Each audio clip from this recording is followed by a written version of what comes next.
Alors je vous ai appelé mes sœurs et mes frères, pourquoi? Plutôt que mesdames et messieurs. Oh, mes sœurs et mes frères, c'est tout simple parce que nous sommes d'une certaine manière tous de la même famille humaine. D'abord sur le plan symbolique pur de ce qui est écrit dans la Bible, nous sommes bien tous les fils de Noé, puisque l'humanité a été détruite lors du déluge, et que Noé avait 3 fils, Cham, Cham et Japhet, et que nous sommes tous descendants de ces 3 fils de Noé, donc par définition, nous sommes au moins, sinon réellement frères, au moins cousins. Nous sommes également tous frères et sœurs, parce que sur le plan de l'anthropologie scientifique, nous sommes tous descendants, et là c'est une quasi-certitude, des mêmes hommes qui ont surgi en Afrique de l'Est et qui ont colonisé le monde entier et qui se sont diversifiés. Et du reste, je prends plaisir à rappeler que lorsque les premiers hommes se sont élevés sur la terre de l'Afrique, et donc nous en sommes issus, nous avions tous la peau noire. La peau blanche est un accident de variation, de l'évolution en fonction de circonstances climatiques. Tous les hommes initialement avaient la peau noire, ce qui fait que nous sommes également, quelle que soit la couleur de notre peau, parfaitement sœurs et frères, et du reste nous avons tous, sur le plan scientifique, exactement les mêmes cellules, les mêmes mélanocytes, les mêmes cellules qui pigmentent la peau, de façon identique, quelle que soit la couleur de notre peau. En effet, il y a une histoire africaine avant la colonisation. Évidemment qu'il y a une histoire africaine. D'abord, on est tous des Africains, puisque l'homme est né en Afrique, il en est sorti il y a 1 800 000 ans. Si on est là, c'est bien parce que l'homme est apparu en Afrique. Et puis après, dans tout le Moyen-Âge africain, ça a duré qu'1 siècle, il y a eu des rois, des empires, des royaumes, des batailles. C'est l'équivalent de ce qui s'est passé en Europe entre les Habsbourg, les Bourbons. Il y a eu une chevalerie africaine, il y a des tas de trucs. C'est ça l'histoire de l'Afrique. Une histoire qui a été stoppée quand, en Europe, à l'âge des chevaliers, a succédé l'âge des marchands qui ont inventé la traite, et la traite a fait beaucoup de mal à l'Afrique.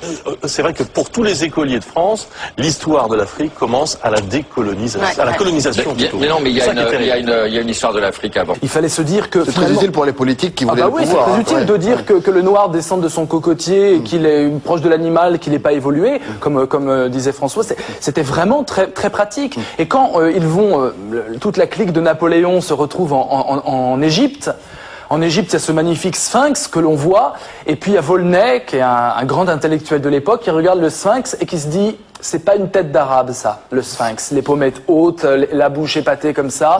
Il regarde les coptes autour et il se dit c'est un croisement entre un noir et un blanc. Enfin, il y a quelque chose de négroïde dans le sphinx. Et évidemment, tout ça, ça a été étouffé. C'est dans ses écrits. Hein, Volney dit le sphinx est noir. Enfin, le sphinx est plus proche du noir que de l'arabe. C'est ce qui est logique puisque les arabes sont venus largement après la fin de l'Empire égyptien. Oui, mais il y a quand même une dire parce qu'en Égypte, du nord au sud, vous avez au sud des noirs et au nord Bien sûr, mais blancs. vraisemblablement, c'est de par la Tanzanie que c'est parti, puisqu'ils ont simplement suivi le Nil, et donc après c'était un bassin métissé, mais les premières dynasties, 5e dynastie, des grandes constructions géantes, ce qui fascinait Napoléon à l'époque, il se trouve que c'était peut-être des gens, peut-être pas négroïdes, mais en tout cas noirs de peau, et à l'époque, le noir de peau posait problème. C'est tellement tabou ce que je vous dis là, c'est tellement hallucinant de se dire que peut-être que la civilisation, le début de la civilisation égyptienne pharaonique, ce qui nous émerveille tant, a été bâti par des hommes qui avaient un taux de mélanine assez élevé, qu'il y a même une science qui s'est constituée, qu'on appelle les africanistes, qui existe encore aujourd'hui. Quand vous allez au Louvre, vous avez affaire à des africanistes. C'est quoi les africanistes? Ce sont des blancs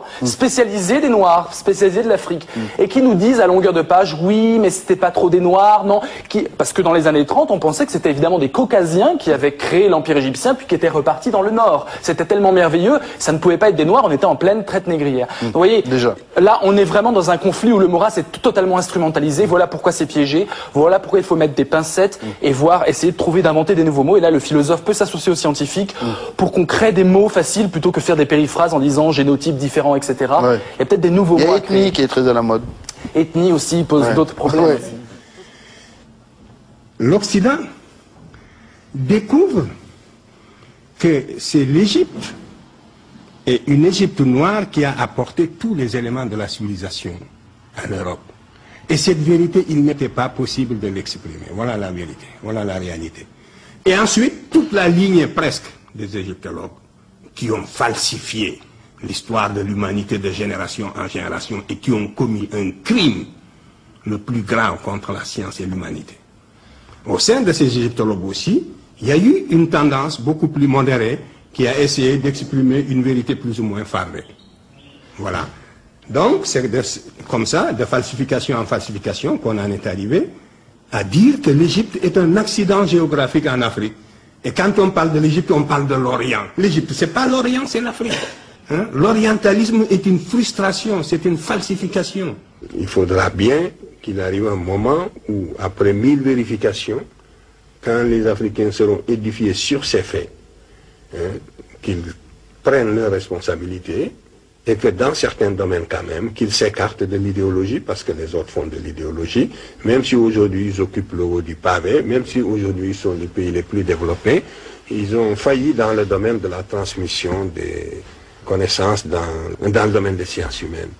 Ils n'ont pas été capables, ils ont falsifié, parce que ce sont des savants de très haut niveau, c'est pas par ignorance, mais c'est par idéologie, c'est par réaction purement humaine qu'ils ont falsifié. Il y a eu des falsificateurs de l'histoire, ils ont commis ce que j'appelle, et je pèse bien mes mots, un véritable crime contre l'humanité, parce que c'est dégradant pour quelqu'un qui est chargé de propager le savoir, de transmettre sciemment des contre-vérités. Et il y a des générations entières de spécialistes occidentaux qui ont été coupables de ce crime à l'égard de l'humanité, et ils le savent. Ils le savent. Et après, c'est sur la base de ces faits falsifiés qu'on a formé des générations qui continuent à perpétuer, quelquefois de bonne foi, et qui même, une fois qu'on leur a démontré, une fois formés ainsi, quand on leur démontre la vérité, même au tableau, par éducation, ils ne peuvent plus y adhérer.